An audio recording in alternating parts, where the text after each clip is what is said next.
പന്തളം കൊട്ടാരം കുടുംബാംഗം അന്തരിച്ചതിനാൽ ഇത്തവണ തിരുവാഭരണ ഘോഷയാത്രയ്ക്കൊപ്പം രാജപ്രതിനിധി പങ്കെടുക്കില്ല. വലിയ കോയിക്കൽ ക്ഷേത്രത്തിൽ ഭക്തർക്ക് തിരുവാഭരണ ദർശനവും ഉണ്ടാകില്ല. കൊട്ടാരത്തിലെ പുത്തൻമേടയിലേക്ക് തിരുവാഭരണം മാറ്റും. പ്രവീൺ പുരുഷോത്തമൻ നൽകും കൂടുതൽ വിവരങ്ങൾ. പ്രവീൺ പുരുഷോത്തമൻ, പന്തളം കൊട്ടാരം കുടുംബാംഗത്തിന്റെ വിയോഗത്തെ തുടർന്ന് ഏർപ്പെടുത്തിയിരിക്കുന്ന ക്രമീകരണങ്ങൾ എങ്ങനെയാണ്?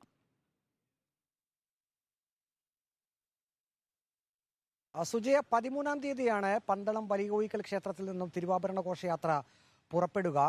എല്ലാ വർഷവും വാദ്യമേളങ്ങളുടെയൊക്കെ അകമ്പടിയോടുകൂടി വലിയ ആഘോഷത്തോടു കൂടിയാണ് ഈ തിരുവാഭരണ ഘോഷയാത്ര പന്തളം ക്ഷേത്രത്തിൽ നിന്നും പുറപ്പെടുക. പക്ഷേ ഇക്കുറി ഒരു പന്തളം രാജകുടുംബാംഗം മരിച്ചതിനാൽ, പുല ഉള്ളതിനാൽ അത്തരം ചടങ്ങുകൾ, അതായത് ആർഭാടപൂർവമായിട്ടുള്ള ചടങ്ങുകൾ ഉണ്ടാകില്ല എന്നാണ് പന്തളം കൊട്ടാരത്തിൽ നിന്നും അറിയിപ്പ് ഇപ്പോൾ വന്നിരിക്കുന്നത്.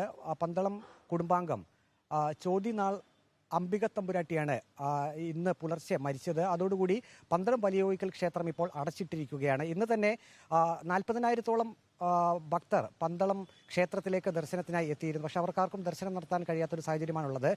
തിരുവാഭരണ ദർശനം സാധാരണ 13-ാം തീയതി പുലർച്ചെ 4 മുതൽ ക്ഷേത്രത്തിൽ ഉണ്ടായിരിക്കും. കഴിഞ്ഞ വർഷങ്ങളിലൊക്കെ അങ്ങനെയാണ് അതിൻ്റെ ചടങ്ങ്.